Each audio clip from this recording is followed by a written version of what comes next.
Matcha ako guys. Pure matcha frap ako kay Daddy Barista. Ayan naman siya.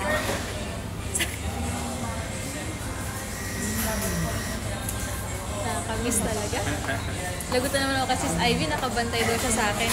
But anyway guys, antayin ko muna yung result ko ng 2D echo ko. Pag normal everything, magbe-breakfast muna ako bago ako magkakape. Kasi dati hindi talaga ako hindi ako nagbe-breakfast pag nagkakape ako before.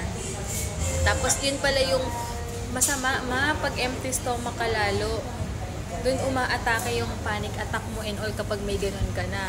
Kapag wala kang kinakain, dapat talaga after lunch, ganyan. Wala ka na, okay ka naman daddy. Yun yung sabi ng friend ko. Basta any caffeine daw talaga. So matcha muna ako guys. Matcha pwede, green tea, ganyan. Pero wag na yan. Chamomile, maganda rin daw tea. Chamomile tea, okay din daw. So yun. Good luck, you go later! Magpa-pray siya eh. Okay.